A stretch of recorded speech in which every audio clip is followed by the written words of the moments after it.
अब आज के जमाने की आंखें कामसूत्र को पोर्नोग्राफी के प्रमाण के रूप में देखती हैं।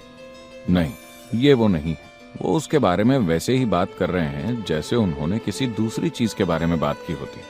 तो ये आपकी फिजिक्स केमिस्ट्री टेक्स्ट बुक की तरह है। उसी तरह से उन्होंने एक सेक्सुअल टेक्स्ट बुक लिख दी।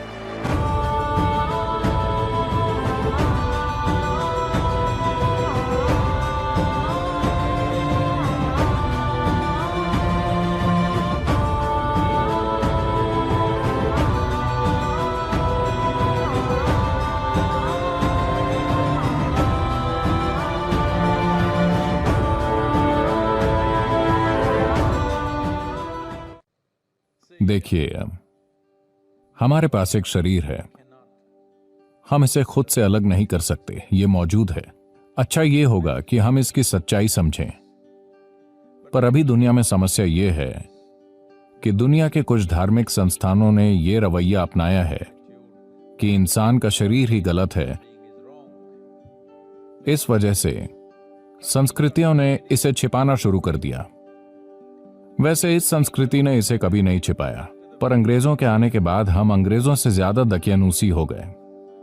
पर अगर आप उस समय से पहले के मंदिर देखें तो मंदिरों के बाहर की सभी कलाएं अश्लील हैं, अगर आप अश्लील कहना चाहें तो। पर हम उन्हें अश्लील नहीं कहते, हम सिर्फ इंसानी शरीर के विभिन्न आयामों की बात कर रहे हैं। क्योंकि हम इसे गलत नहीं मानते, हम बस इसे जीवन का बाहरी हिस्सा मानते हैं। अगर आप सिर्फ वहीं रहते हैं तो आप हमेशा भौतिक आयाम में रहेंगे, आप कुछ और नहीं तलाशेंगे। तो मंदिर में हमेशा ये बाहर होता है। आपका काम है इसे देखना और समझना कि ये जीवन की बाहरी चीज है और जीवन की गहराई में जाने की कोशिश करना, पर साथ ही इसे नकारना नहीं, न इसका महिमा मंडन करना, न ही इसे नकारना। यह सबसे महत्वपूर्ण बात है। आपको इस संस्कृति को समझने की जरूरत है। बदकिस्मती से ये बुरी तरह से उलझ गई है। हम एक बिना भगवान का देश हैं। हमारे देश में नैतिक मूल्य भी नहीं है। इस देश में कोई नैतिकता नहीं है। हम इस तरह से जी सके और वाकई अच्छे से जी सके क्योंकि चेतना बहुत ऊंचे स्तर पर उठी हुई थी। हर चीज को वैसे ही देखा गया जैसी वो है। लोग अपनी चेतना से काम करते थे, नैतिकता से नहीं, सजा मिलने के डर से नहीं, बस जीवन जीने की समझ से। क्योंकि समाज ऐसा था तो कोई भी बात कहीं भी कही जा सकती थी और वो कोई मुद्दा नहीं था। खैर, अभी हालात वैसे नहीं हैं, वो अलग बात है। लेकिन इस तरह से इस संस्कृति और देश का विकास हुआ। हजारों साल का समय लगा इतने सारे लोगों को उस अवस्था तक लाने में। But slowly that is changing because now क्योंकि अब हमने पश्चिमी नैतिकता अपना ली है, जहाँ कोई चीज अच्छी होती है, कोई चीज बुरी, कोई चीज भगवान होती है, कोई चीज शैतान, कोई चीज ऊंची होती है, कोई चीज नीची, कोई चीज पवित्र होती है, कोई चीज अपवित्र। इस संस्कृति में ऐसा कुछ नहीं था। हमने जीवन को बस वैसा ही देखा जैसा वो है।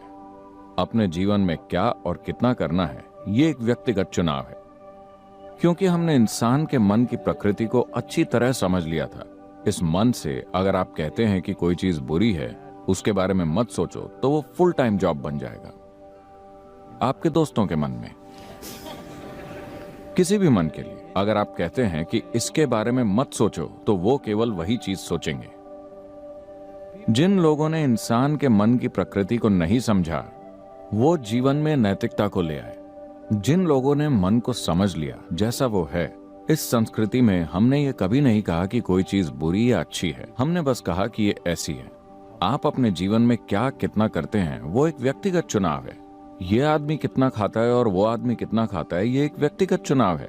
लेकिन अब पश्चिमी डॉक्टर हमें बता रहे हैं कि हम सभी को इतनी कैलोरी खानी चाहिए, जो कि बकवास है। शरीर ऐसे काम नहीं करता।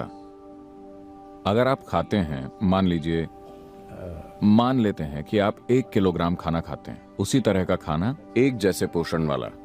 हो सकता है कि आप दोनों का वजन बराबर हो। मान लीजिए कि ऐसा है, आप दोनों का वजन एक सा है, आप दोनों ने 1 किलो खाना खाया, लेकिन ये ठीक नहीं होगा। एक आदमी के लिए ये भोजन ठीक हो सकता है, दूसरे आदमी के लिए आधा किलो भोजन ही काफी हो सकता है, और फिर भी उनका वजन वही रहेगा। ये सच है। आप 10 लोगों के साथ आजमा कर देखिए, यही सच है। लेकिन अब वो आपको बता रहे हैं हर चीज को थोक में करना है। you know. हर किसी को इतनी कैलोरी खानी जरूरी है, केवल तभी आपको इतनी ऊर्जा मिलेगी। ये कोरी बकवास है, खास तौर पर जब बात आपके आंतरिक आयामों की आती है। इस नैतिकता ने कि हर किसी को ये करना चाहिए, हर किसी को वो करना चाहिए, कभी काम नहीं किया। अलग अलग लोगों की जरूरतें भी अलग होती हैं, और हमने इस धरती पर इतने सारे विकृत इंसान इसलिए पैदा कर लिए क्योंकि हमने कहा कि कोई चीज गलत है और तुमको इसके बारे में नहीं सोचना चाहिए। अगर आप इसे ऐसा ही रहने दें तो प्रजनन अंग या रिप्रोडक्टिव ऑर्गन आपका बस एक छोटा सा हिस्सा है। But what should be in the लेकिन जिसे प्रजनन अंग में होना चाहिए था, उसे बड़ी सफलता से इंसान के दिमाग में घुसा दिया गया है। now sex अब काम वासना उनके शरीर में नहीं हो रही, ये उनके दिमाग में हर समय चल रही है। आपके शरीर में ये एक स्वाभाविक प्रक्रिया है, आपके दिमाग में ये एक बीमारी है। हाँ, आपके शरीर में